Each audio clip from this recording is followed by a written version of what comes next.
सभी को वट सावित्री व्रत पूजा की ढेर सारी शुभकामनाएं। हमारे चैनल एसपी भक्ति रस में आपका स्वागत है। आइए जानते हैं वट सावित्री व्रत की महिमा। पूज्य गुरु जी श्री प्रदीप मिश्रा द्वारा शुभ राग में वर्णित कथन। अखंड सौभाग्य के लिए वट सावित्री का व्रत आप लोग करते होंगे, कई लोग अखंड सौभाग्य के लिए करेंगे, क्योंकि इस वट के पेड़ के नीचे भगवान विष्णु शंकर जी से विनती करे थे वर के लिए, इसलिए अखंड सौभाग्य का देने वाला सौभाग्य सूचक वस्तुओं का जो दान करता है वो जीवन में कभी विधवा नहीं होता। महाराज वो 8 वस्तुएं बताई हैं। पहला कुमकुम, दूसरा पुष्प, चाहे लाल हो चाहे सफेद हो चाहे पीला हो, पुष्प कोई भी हो। तीसरे नंबर पर है चंदन, चौथे नंबर पर है तांबुल, पांचवें नंबर पर है काजल, छठे नंबर पर है ईख, क्या बोलते हैं यहाँ पर ईख को, क्या बोलते हैं, गन्ना, ईख। 7वें नंबर पर है लौंग, खाने वाली जो लौंग होती है, लौंग। और 7वें नंबर पर है, 8वें नंबर पर है जीरा। जीरा ये भी सौभाग्य सूचक है, दान दे देता है, वो नारी कभी विधवा होकर नहीं जाती, 7 जन्म तक अखंड सौभाग्यवती रहती है। अखंड क्या चाहिए तुझको, क्या दूं मैं तुझको, कुछ मांग ले मुझसे। सावित्री कहती है क्या दोगे आप, मेरे पति के प्राण दे दो बस वापिस, और कुछ नहीं चाहिए।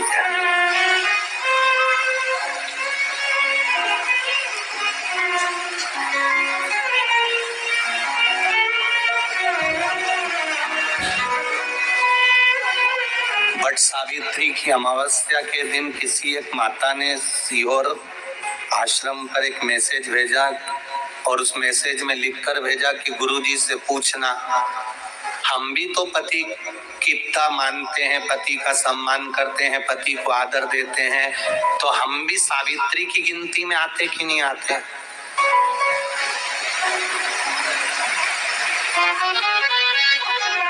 तो सीओर से मैसेज आया कि गुरुजी वो ऐसा ऐसा पूछा गया है, आप बताओ क्या कहना है। हमने कहा कह दो, जब वट सावित्री आती है तभी तुम पति को प्रणाम करती हो, जब दिवाली आती है तब पति को प्रणाम करती हो, जब करवा चौथ आती है तभी चलनी में मुंह देखती हो, बाकी के समय तो तुम जूड़ा बांध के ऐसी बोलती हो कि पति थर थर कांपता है।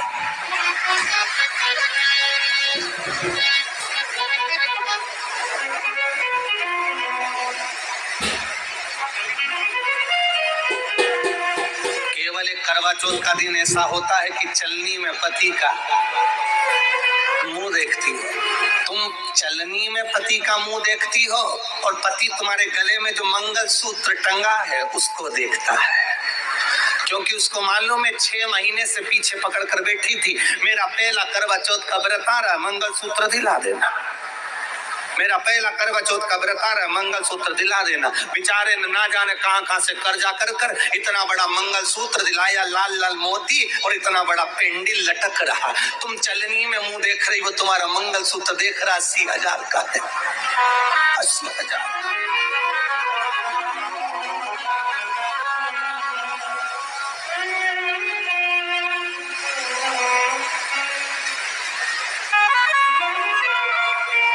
हो सकती है, चूड़ी महंगी सस्ती हो सकती है, मंगल सूत्र की कीमत ऊंची नीची हो सकती है, पांव की बिछुड़ी की कीमत ऊंची नीची हो सकती है, कान के कुंडल की कीमत ऊंची नीची हो सकती है, तुम्हारे शरीर पर जितने जितने 16 श्रृंगार हैं उसकी कीमत ऊंची नीची हो सकती है। केवल मंगल सूत्र की डिजाइन बदल सकती है, नाक की लौंग की डिजाइन बदल सकती है, कान के बुंदे की डिजाइन बदल सकती है, हाथ की चूड़ी की डिजाइन बदल सकती है, पांव की पायल की डिजाइन बदल सकती है।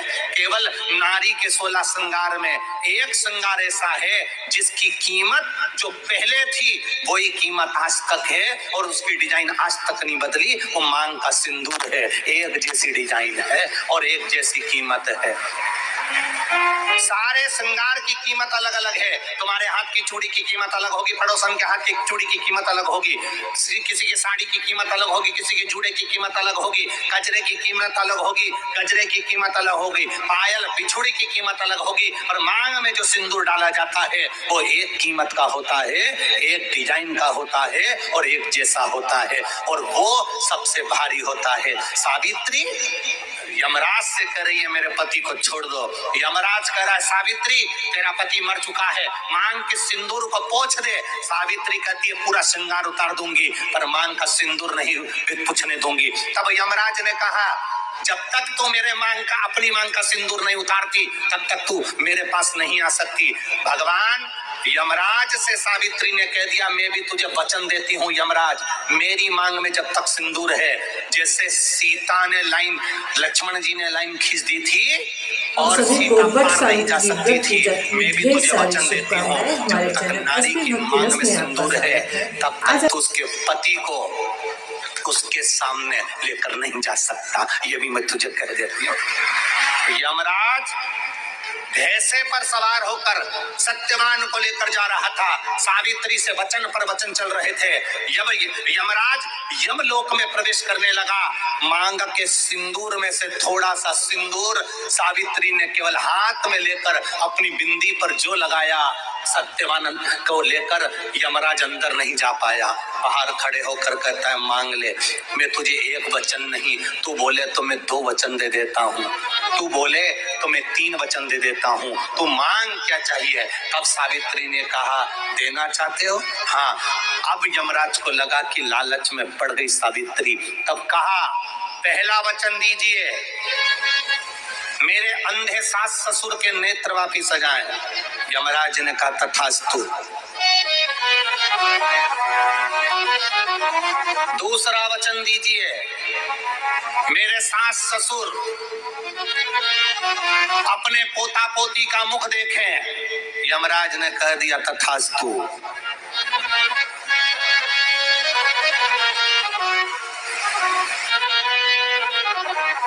जाओ।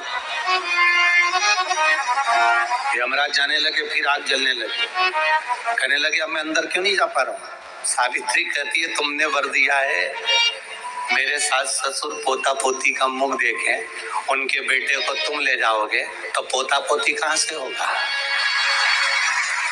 छोड़ कर जाओ। सावित्री है, पति को वापिस लेकर आ गए। से जुड़ी हुई कार्रवाई चल रही हो, कोई कार्य अगर नहीं हो रहा हो, कोई रुपया लेकर चले गया नहीं दे रहा हो, तो बड़ के पेड़ के नीचे दही के शिवलिंग का निर्माण करा जाता है। काय का शिवलिंग बनाना है? जम के बोलिए, दही का शिवलिंग। दही के शिवलिंग का निर्माण कर कर, या तो दही के शिवलिंग का निर्माण करो या पार्थिव शिवलिंग का निर्माण करो, उस पे दही की मात्रा ज्यादा चढ़ो, उस पे दही की मात्रा थोड़ी ज्यादा चढ़े।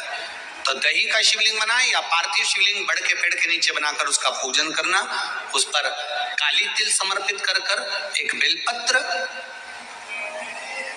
जो बेलपत्र आप समर्पित करेंगे उसकी जो डंडी होती है वो बड़ के पेड़ की ओर होना चाहिए। डंडी का भाग आप जब वृक्ष के नीचे बनाएंगे, सामने वृक्ष है, यहाँ आपने बैठकर बनाया शिवलिंग, और डंडी का भाग वृक्ष की ओर होना चाहिए, वृक्ष की ओर हो, और उसमें से आप बाबा देवाधिदेव महादेव वटकेश्वर महादेव का पूजन करें। जो आपका धन नहीं दे रहा हो, या कोई प्रॉपर्टी से जुड़ा हुआ, या अदालत में कोई बात चल रही हो, फाइल नहीं खसक रही हो, या आपके पक्ष में निर्णय नहीं आ रहा हो, तो शंकर वटकेश्वर महादेव का पूजन करो। जो चढ़ी हुई बेलपत्री है उसको घर लेकर जाओ वटकेश्वर महादेव के नाम से, शंकर जी की पूजन कर कर उनका विसर्जन कर दीजिए। 5 या 7 सोमवार कर कर देख लीजिए, बाबा की कृपा होगी और आपका कार्य सफलता की ओर बढ़ जाएगा। महादेव जम के बोलिए जरा, वटकेश्वर महादेव का नाम, भगवान शिव की आराधना करें। कहती है जिस व्यक्ति पर कर्जा बहुत ज्यादा मात्रा में हो जाता है और कर्जा चूकता नहीं है, आप बहुत प्रयास कर लिए, करोड़ों रुपए का कर्जा हो गया, यहाँ से लिया वहां दिया, वहां से उठाया वहां दिया, वहां से उठाया वहां दिया। तो निवेदन है, कभी मौका लगे कर्जा मुक्ति के लिए सारे वृक्षों में अगर कोई श्रेष्ठ वृक्ष माना गया है तो वो बट का वृक्ष माना गया महाराज। इसलिए प्रशासनिक कार्य के लिए, मानसिक टेंशन में, परेशानियों में बटकेश्वर महादेव का स्मरण किया जाता है।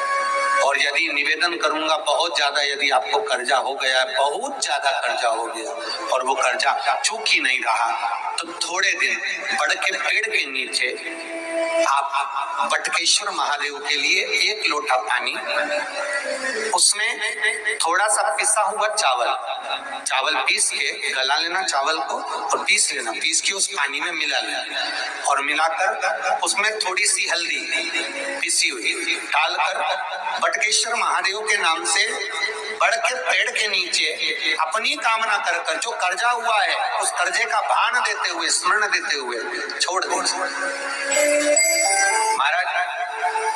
2 या 3 सोमवार एक ही जगह पर करना, 3 सोमवार बाद वहीं से बड़ के पेड़ की थोड़ी सी जड़ उठा लाना और उस जड़ को कोई धागे में बांधकर या तो अपनी गले में डाल लो या अपनी जेब में पटक लो, उसको थोड़े दिन पटक कर रखना, लगभग 2 से 3 महीना पटक कर रखो।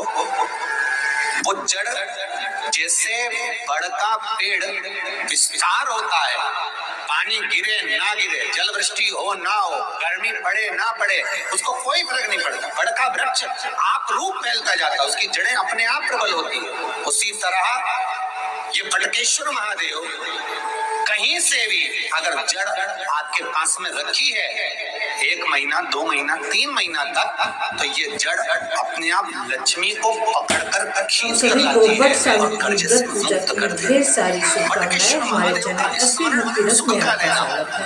आज प्रदोष काल के समय पर वट वृक्ष के नीचे दिया लगाया जाता है। वट वृक्ष के नीचे लौंग का मात्र भोग रख दिया जाता है। लौंग मात्र, अगर वट वृक्ष के नीचे दिया लगाकर 1 लौंग का जल या लौंग भगवान वटकेश्वर महादेव के नाम से भी अगर शिव को समर्पित करिए तो ये निश्चित है कि कर्जा कितना भी भारी होगा वो कर्जा चूकेगा जरूर और कहीं ना कहीं से लक्ष्मी की व्यवस्था देवादिदेव महादेव करेंगे। एक पत्र आया है, किसी कर्जे को वट सावित्री व्रत की आप सभी को ढेर सारी शुभकामनाएं। जो भी हमारे इस चैनल एसपी भक्ति रस से जुड़े हैं, गुरुजी के इस कथा का श्रवण करने में आपको थोड़ा भी आनंद आया हो तो प्लीज़ कमेंट बॉक्स में श्री शिवाय नमस्तुभ्यम लिखना मत भूलिएगा, क्योंकि श्री शिवाय नमस्तुभ्यम लिखने, सुनने और पढ़ने का पूर्ण फल प्राप्त होता है, जो आपके खाते में जमा हो जाता है। प्रभु भक्ति में जो भी क्षण हम व्यतीत करते हैं उसका कई गुना फल हमें प्राप्त होता है। तो हमारे चैनल एसपी भक्ति रस का रसपान करते रहिए। और वट सावित्री व्रत का भय शुभ मुहूर्त क्या है, यह वीडियो मैं बनाऊंगी अपने चैनल पर, तो चैनल पे जाके आप ज़रूर देखिएगा कि क्या क्या सामग्री लगती है, कैसे किया जाता है, क्या विधि विधान है, कैसे करना चाहिए शास्त्रीय अनुसार। तो प्लीज़ आप सभी भक्तों को हमारे चैनल एसपी भक्ति रस की तरफ से ढेर सारी बधाइयाँ। आप सभी स्वस्थ रहें, सुख समृद्धि से भरपूर रहे। सभी माँ बहनों को हमारी तरफ से वट सावित्री व्रत पूजा की ढेर सारी शुभकामनाएं। प्रभु की कृपा आप सभी पर बनी रहे, भोले शंकर की कृपा